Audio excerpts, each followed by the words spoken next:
제가 대구 영천이라는 곳에서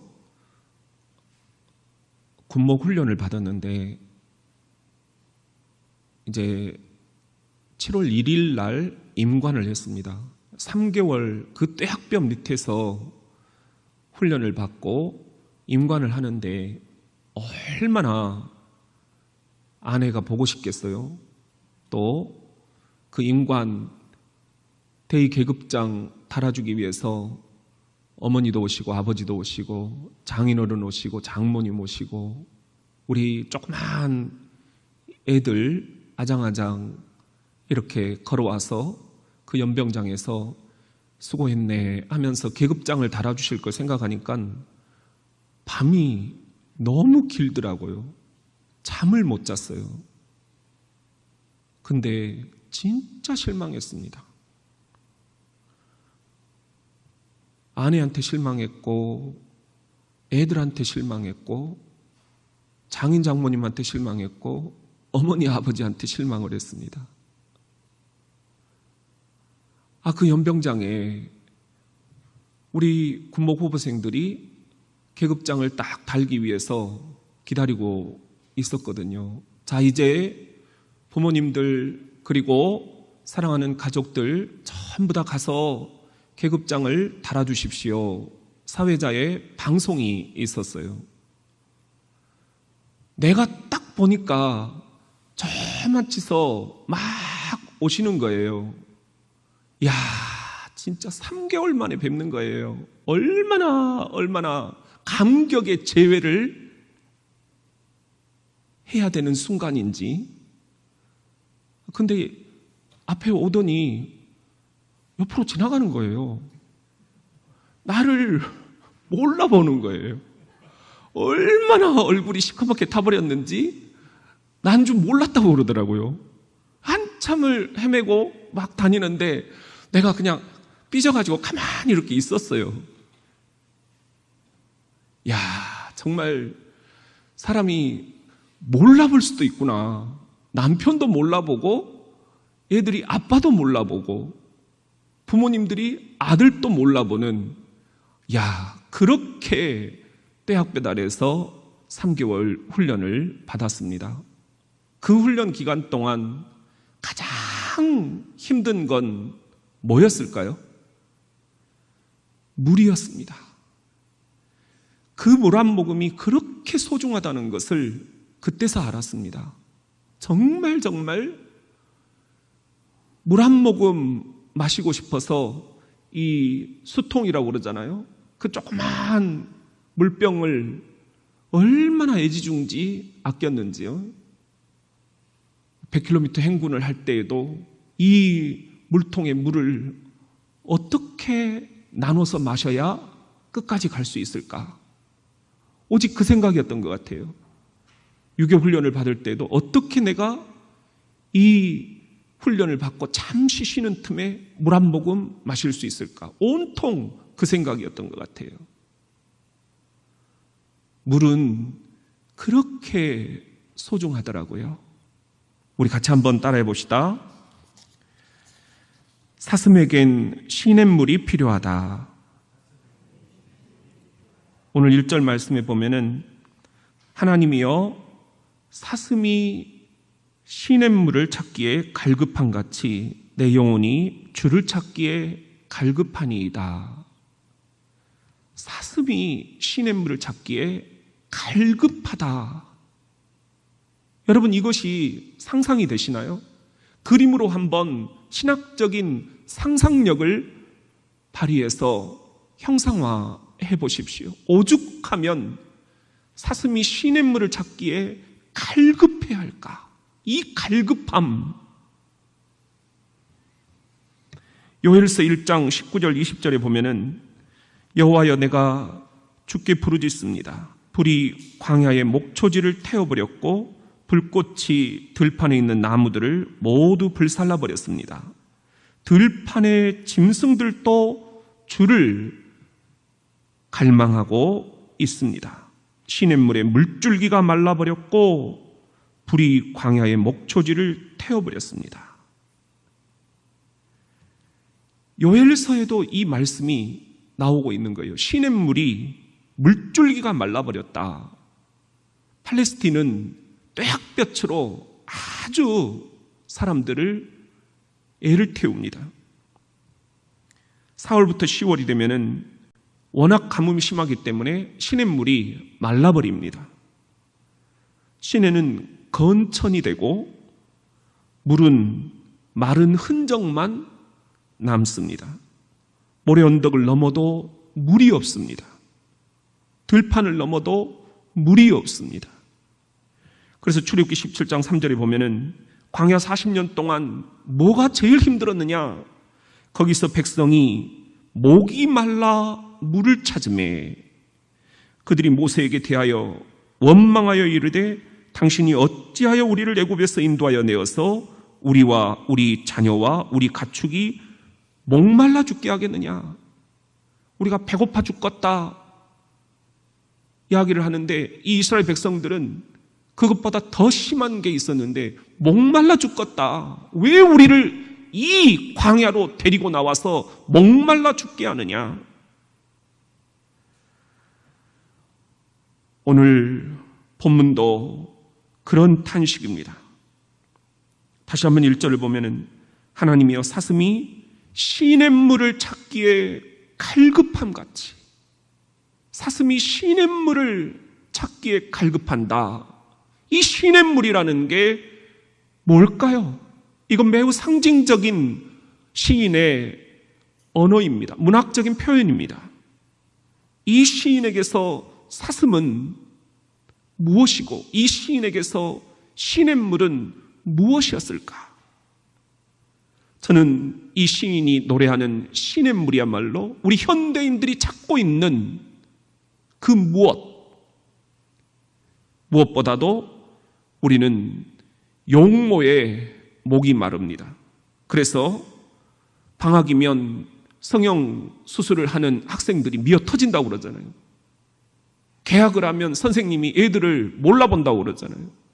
뭐 하나라도 고치고 싶은 목마름이 있다라는 것입니다. 우리는 돈에 목이 마릅니다.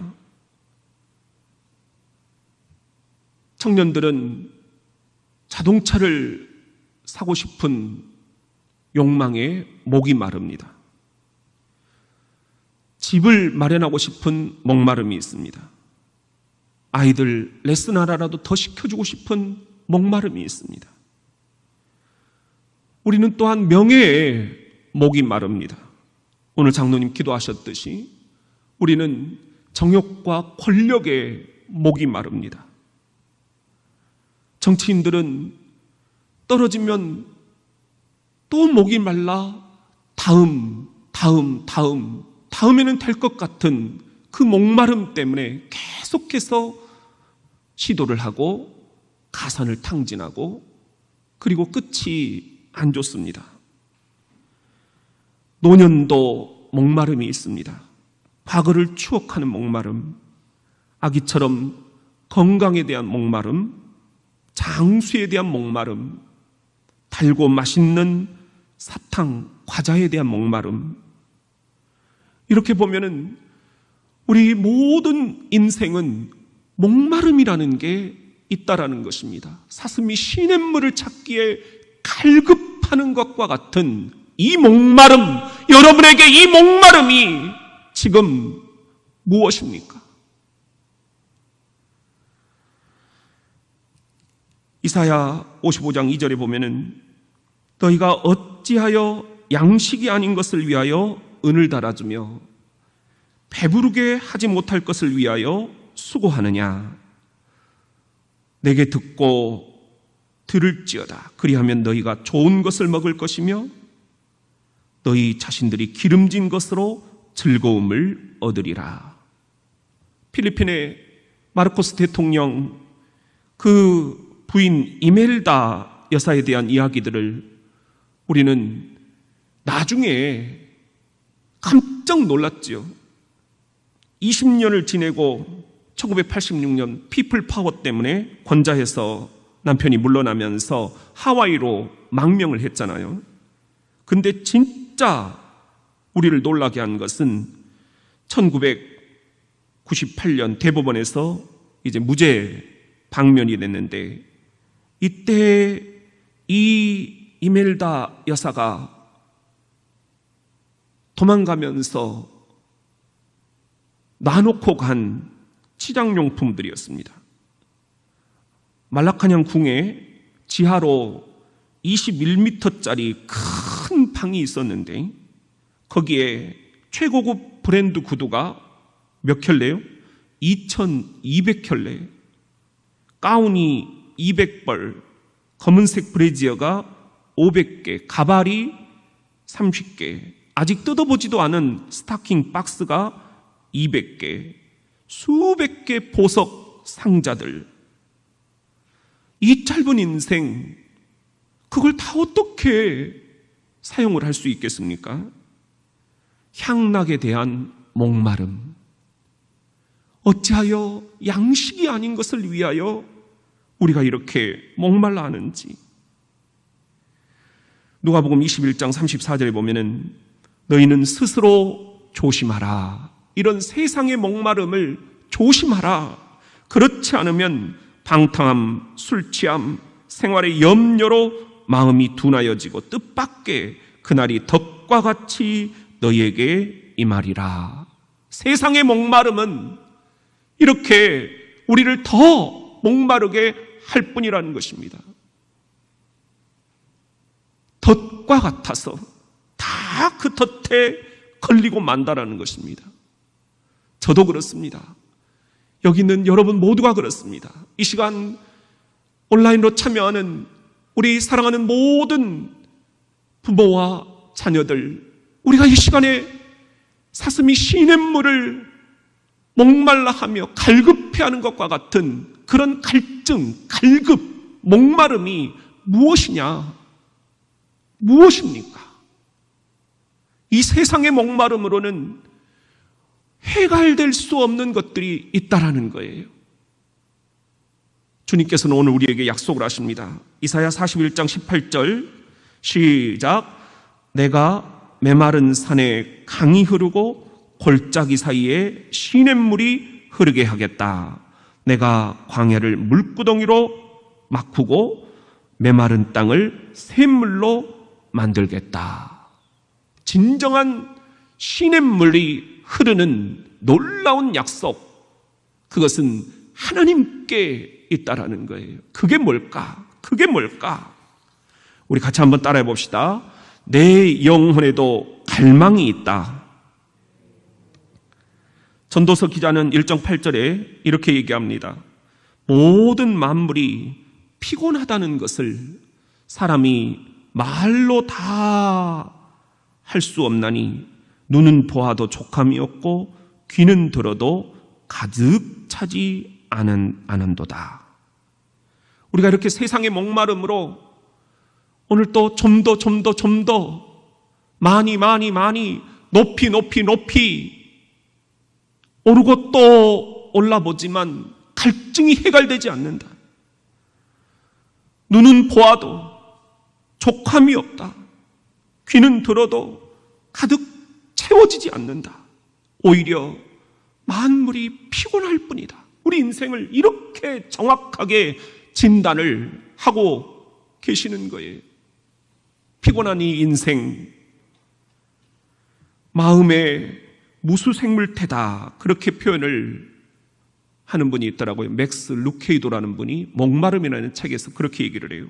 거기 보면은 메마르다 못해 바삭바삭 소리를 내는 감정, 두툼한 각질이 앉은 심령, 사랑이 고갈된 채 꼬이고 엉킨 삶, 거친 세상에서 살아남기 위해 뒤집어 쓴 단단한 껍데기, 이런 것으로는 언제까지나 살 수가 없다. 목마름이 해결될 수가 없다.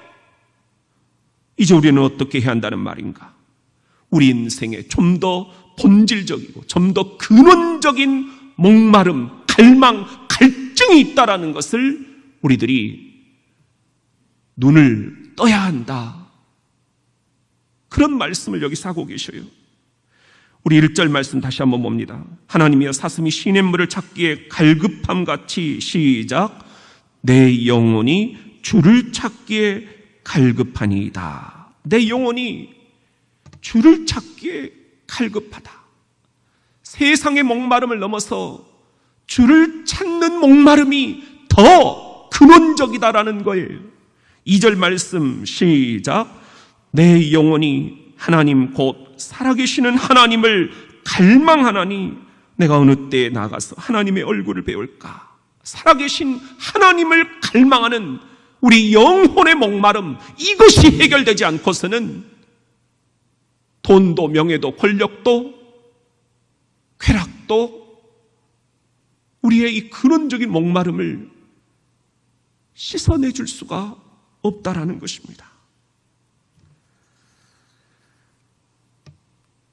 요즘에 새로 나온 책이 있어요. 제가 싸이 백화점에 가서 이 책을 샀는데요. 보니까 책 제목이 포노 사피엔스, 코로나 이후 목회를 어떻게 해야 될 것인가.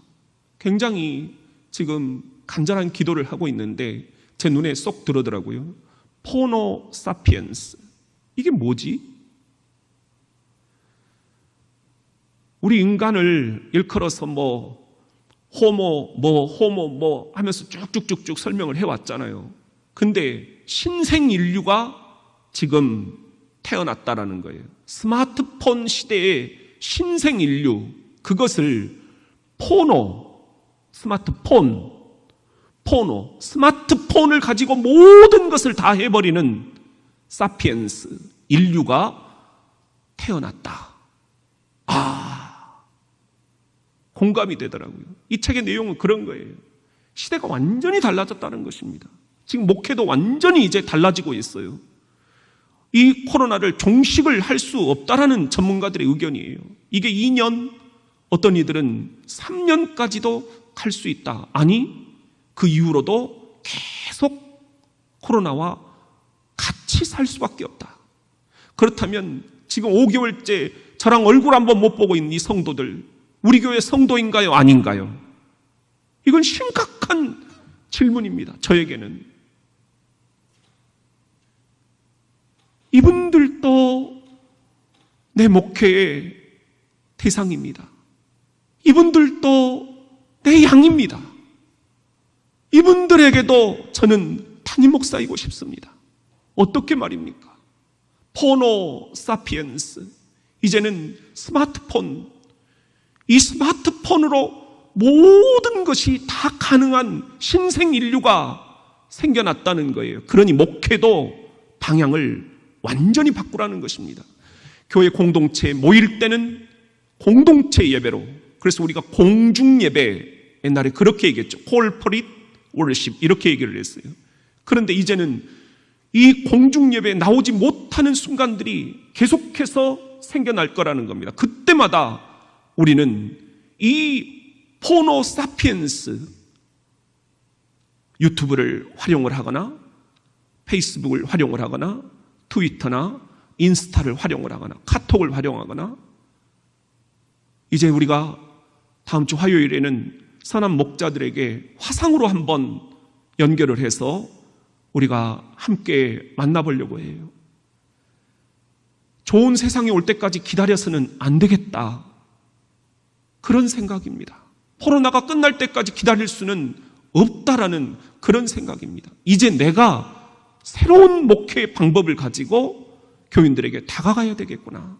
내가 노력을 해야 되겠구나. 내가 게을러서 교인들을 방치해서는 안 되겠구나. 그렇다면 이 포노 사피엔스라는 책의 메시지는 뭔가, 그게 궁금했어요. 모든 게 스마트폰으로 다 가능합니다. 첨단 기기로 다 가능합니다. 그런데 그러면 그럴수록 갈증이 있다라는 것입니다. 그건 뭐냐? 이것은 영성에 대한 갈증이라는 거예요. 우리의 육체로 해결이 안 되는 것들, 영혼에 대한 갈증들이 있다라는 거예요. 기계가 이것을 해결해 줄 수가 없다라는 거예요. 이것을 스티븐 코비라는 유명한 분이 성공하는 사람들의 7가지 습관 하면서 주도적인 사람이 되라, 쭉 7가지를 얘기했죠. 그런데 그가 마지막으로 2% 부족한 것이 있다는 것을 세계를 돌아다니며 강의를 하다가 깨닫습니다. 그래서 그 다음 책으로 써낸 것이 성공하는 사람들의 8번째 습관, 그런 제목이에요. 성공하는 사람들 보니까는 내가 이동안 이야기했던 7가지 습관을 넘어선 플러스 알파, 아니 가장 중요한 플러스 알파 2%가 따로 있더라는 것입니다. 그것이 뭐냐? 영성이라는 거예요. 영성. 내면의 소리를 듣고자 하는, 내 내면 깊은 곳에 계시는 신의 음성을 듣고자 하는 이 목마름이 있더라. 이 목마름을 통해서 어떻게 이 세상에 내가 기여할 수 있을 것인가? 어떻게 내가 살아갈 것인가? 끊임없이 성찰하고, 끊임없이 기도하고, 끊임없이 무릎 꿇고, 끊임없이 고독을 추구하고, 끊임없이 침묵을 유지하면서 하나님과의 대화가 그들에게는 있더라. 이게 가장 그들에게는 일과 가운데 중요한 일과더라. 이걸 얘기를 하고 있습니다. 이번에 오프라 윈프리가 써낸 책이 있어요. 언제나 길은 있다. 거기에도 보면은 수많은 사람들의 인용문들이 나오는데 공통된 것은 육신을 넘어선 영혼에 대한 목마름, 이것이 해결되지 않고서는 우리 인생은 살아갈 수가 없다라는 그런 이야기입니다. 시편 63편 1절은 이미 그런 것들을 다 이야기를 하고 있어요. 하나님, 주께서는 그리도 애타게 그리던 나의 하나님이십니다. 이 몸 주님을 그리기에 지쳐 있습니다. 물기 하나 찾아볼 수 없는 메마른 땅처럼 내 마음 주를 갈망하며 내 육신 주님을 목말라 합니다. 세상의 목마름을 넘어선 주님을 향한 목마름, 이것이 우리에게 가장 근원적인 목마름이라는 시인의 고백입니다. 시편 69편 32절, 온유한 사람들이 보고서 기뻐할 것이니 하나님을 찾는 사람들아, 그대들의 심장에 생명이 고동칠 것이다. 저는 이 말씀을 주중에 발견을 하고 이게 세번역 성경으로 되어 있거든요. 너무너무 가슴이 뛰었어요. 하나님을 찾는 사람들아, 여러분들아, 심장에 고동이 칠 것이다. 하나님을 찾는 목마름을 해결하지 않고서는 반대로 얘기하면 우리 심장은 고동이 멈춰 있다라는 것입니다. 지금 여러분의 영혼의 상태는 어떻습니까? 여러분의 자녀들의 영혼이 어떻게 개발되기를 원하십니까? 사도행전 17장 26절에 보면은 그분이 하나님이십니다. 하나님께서는 이 세상에 있는 모든 인류의 조상인 한 사람 아담을 만드시고 그에게로부터 인류를 온 세계에 퍼져나가게 하셨습니다. 하나님께서는 어느 나라가 흥하고 어느 나라가 망하며 언제 그렇게 될 것인가를 미리 다 정하시고 그들의 영토도 정하셨습니다. 이 코로나에 어느 나라가 흥하고 어느 나라가 망할 것인가 하나님이 다 정해 놓으셨다는 것입니다. 27절, 이 모든 일을 행하신 목적은 사람들이 하나님을 더듬어 찾기만 하면 만날 수 있도록 하기 위한 것이었습니다. 사실 하나님께서는 우리들 누구와도 멀리 떨어져 계시지 않습니다. 그런데 우리가 하나님을 찾지 않는다는 거예요. 로마서 3장 10절에 보면은 성경에 기록된 그대로입니다. 어리석은 자들은 뻔뻔스럽게도 하나님이 어디 있느냐고 잘도 말하는구나. 하나같이 썩어 빠져 흉측한 짓만 저지르고 혹시나 깨달음 있는 이 있을까? 하나님을 찾는 이 있을까? 찾아보시니 모두 다 딴 길로만 걸어가 하나같이 썩어버렸구나. 착한 이라는 이 찾을 수 없구나. 도무지 없구나. 한 사람도 없구나. 여러분, 그러기에 가장 중요한 것은 세상의 목마름을 넘어선 육신의 목마름을 넘어선 돈과 명예와 부귀와 권력과 쾌락을 넘어선 그 어떤 목마름, 스티븐 코비가 얘기하듯, 오프라 윈프리가 얘기하듯, 이 포노 사피엔스, 스마트폰으로 살아가는 신생 인류가 가장 갈급해하는 이 목마름, 그것은 주를 갈망하는 목마름, 하나님을 찾고자 하는 목마름. 이 목마름이 여러분에게 있느냐? 이 목마름, 근원적인 목마름, 이 목마름을 우리가 해결할 수 있는 그런 시간들이 될 수 있기를 예수님의 이름으로 축원합니다. 우리 같이 한번 따라합시다. 지금이 바로 그때다. 오늘 2절에 보면은 내 영혼이 하나님 곧 살아계시는 하나님을 갈망하느니 내가 어느 때에 나가서 하나님의 얼굴을 배울까?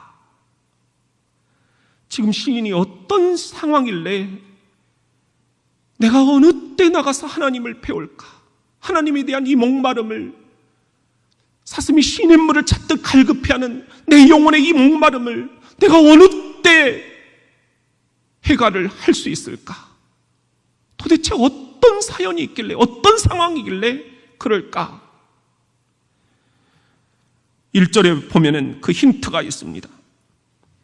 이 1절에 보면은 모든 시편은 어떤 상황에서 누구를 위해 쓰여졌는지 이렇게 꺽쇠로 해가지고 설명이 되어 있어요. 시편 42편은 이렇게 설명이 되어 있습니다. 고라 자손의 마스길, 인도자를 따라 부르는 노래다. 여기서 고라 자손, 레위 자손입니다. 성전을 섬기는 사람들입니다. 인도자, 이것은 찬양대 인도자를 이야기합니다. 찬양대 인도자를 따라서 부르는 노래였다. 그런데 그들이 누구냐? 성전에서 예배위원으로 섬기는 그런 사람들이었다 하는 것입니다. 그런데 지금 어떤 상황이길래 이렇게 내가 사슴이 시냇물을 찾는 것 같은 갈급함으로 주님을 찾고 있는데 어느 때나 내가 이런 목마름을 죽일 수 있을까요? 적실 수 있을까? 이 목마름이 사라질 수 있을까요? 이런 시를 노래하고 있는 것일까? 사연이 있습니다. 시편 42편 오늘 3절에 보면은 사람들이 종일 내게 하는 말이 네 하나님이 어디 있느뇨 하오니 내 눈물이 주야로 내 음식이 되었도다. 지금 이 시편이 기록된 상황은 바벨론 포로기입니다. 고국을 떠나서 바벨론의 포로로 잡혀가가지고 그 바벨론 사람들이 너희 하나님이 어디 계시냐? 보여봐라. 네 하나님 살아계시면 니들이 지금 이렇게 포로로 잡혀왔겠냐? 네 하나님은 죽었다. 이렇게 지금 조롱을 하고 있는 거예요. 조롱받는 하나님, 네 하나님이 어디 있느냐? 지금 우리는 이 코로나 상황에서 국무총리가 한국 교회를 콕 집어가지고 이제는 모든 것을 다 감시하겠다. 성가대도 예배 인도자도 성도들도 이건 안 되고 이건 안 되고 아주 구체적으로 행정 명령을 내려놨어요. 그걸 안 지키면 담임 목사도 성도들도 저마다 300만 원 이하의 벌금을 물리겠다. 교회는 폐쇄 조치하겠다. 저는 개인적으로 우리 한국교회처럼 지금 철저하게 방역 수칙을 지키고 있는 사람들이 누가 있는가 싶어요. 목회 서신을 18번째 여러분에게 지금 내려보냈습니다. 어떤 이들은 목사님은 좌파입니까? 이렇게 물어오시는 분도 있어요. 오죽이나 답답하시면 그러겠어요. 정권의 하수인이 돼가지고 목사님이 그렇게 교회 문을 듣고 마음이 얼마나 괴로운지 그것을 여러분들도 아시면서 다 그렇게 말씀들을 하시는 거죠. 이해합니다. 그럼에도 불구하고 우리 교인들이 이 코로나에 마루타가 되게 할 수 없다라는 게 제 신앙 양심이에요. 이 교회를 나오시는 성도들을 놓고 걸려도 그만, 안 걸리면 그것은 럭키한 것이다. 이렇게 여러분들을 실험 도구로 삼을 수는 없다는 거예요.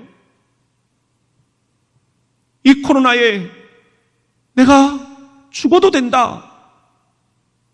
그런 믿음을 갖고 덤비는 분들도 있어요. 여러분, 그건 믿음이 아니에요. 지혜가 아니에요. 그런데 이번에 진짜 저는 정반대 입장에서 정부에 굉장한 아쉬움을 느낍니다. 이 시편 시인이 지금 조롱당하고 있는 것과 같은 그런 조롱을 우리가 당하고 있는 거예요. 네 하나님이 어디 있느냐?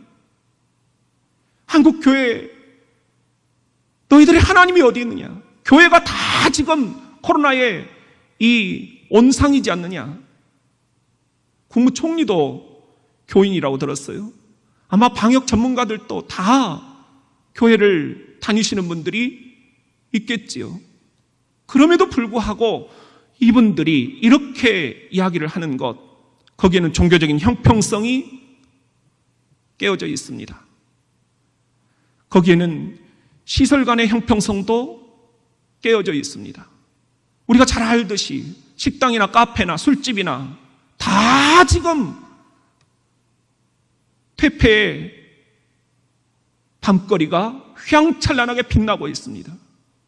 우리는 딱 1시간, 그것도 아주 아슬아슬한 마음으로 예배를 드리고 지금 그것도 우리가 사회를 위해서, 지역을 위해서 희생하자 하면서 또 교회 문을 닫은 상태예요. 그런데 우리 한국교회가 이런 조롱거리가 되는 것은 저도 참을 수가 없습니다. 여러분, 오늘 시편 42편 4절에 내가 전에 성의를 지키는 무리와 동행하여 기쁨과 감사의 소리를 내며 그들을 하나님의 집으로 인도하였더니 이제 이 일을 기억하고 내 마음이 상하는도다. 담임 목사님, 저의 마음이 지금 몹시 상해 있습니다. 이 본문 말씀을 다시 한번 4절을 볼게요. 왜냐? 내가 전에 성일을 지키는 무리와 동행하여. 전에 성일이라는 게 뭐예요? 주일이에요. 전에 주일 예배를 지키던 그 때를 기억하니 지금 마음이 상해요. 왜? 예배도 마음대로 못 드리죠. 찬송도 마음대로 못 부르게 하죠. 모든 게 다 감시의 대상이죠. 벌금을 때린다, 협박을 하죠. 이 안에 깃들어 있는 이 메시지들의 함정, 위장 전술들, 우리가 이런 것들을 알면서도 우리가 교인들이 중요하기 때문에 참는 것입니다. 참는 것입니다. 우리가 어떻게 해야 될 것인가? 어떻게 해야 될 것인가? 이제 코로나 이후에 우리 한국교회는 어떻게 될 것인가? 시편 42편 5절 우리 같이 한번 읽어보겠습니다. 시작. 내 영혼아, 내가 어찌하여 낙심하며 어찌하여 내 속에서 불안해하는가? 너는 하나님께 소망을 두라. 그가 나타나 도우심으로 말미암아 내가 여전히 찬송하리로다. 마음이 상하지만 우리가 좌파냐 우파냐 그런 것을 이야기할 때가 지금은 아닙니다. 중요한 것은 우리가 어떻게 이 코로나의 산을 내려가느냐 하는 것입니다. 지혜가 필요합니다. 전략이 필요합니다. 지략이 없는 자들은 망할 것이다. 주께서 말씀하셨습니다. 우리가 어떻게 지략을 짜야 될 것인가? 이 모든 순간에도 오로지 우리는 하나님만 바라는 것, 이것이 우리들이 할 일입니다. 내부적으로 분열이 돼서도 안 되겠습니다. 너는 누구 파냐? 그런 말도 안 되겠습니다. 정부를 우리가 하나님의 말씀에 비추어서 분명하게 지적할 건 지적을 해야 되겠습니다. 그러지 않고 우리들이 이렇게 한국교회가 정말 모든 코로나의 온상인 것처럼 그렇게 오해를 빚는다면 신천지도 교회다 생각하는 사람들에게 우리 교회들이 그냥 저냥 하나님의 이름을 더럽히는 그런 세력들에 의해서 우리들이 마냥 놀아날 수는 없기 때문입니다.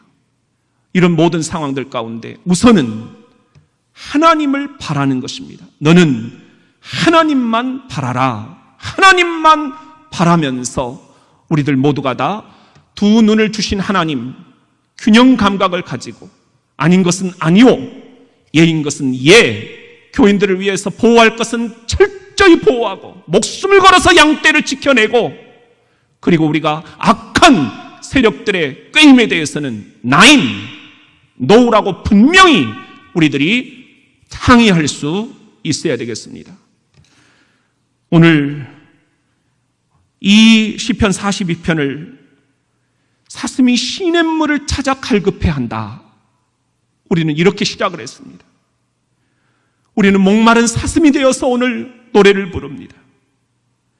수많은 불안과 소외와 외로움과 우울, 스트레스, 고통, 공허, 상실감, 내 영혼의 슬픔, 분노, 질병, 의심, 이 모든 것들 속에서 나는 한 마리 사슴이 되어 시냇물을 갈급히 하는 것처럼 주를 갈망합니다. 주를 찾습니다.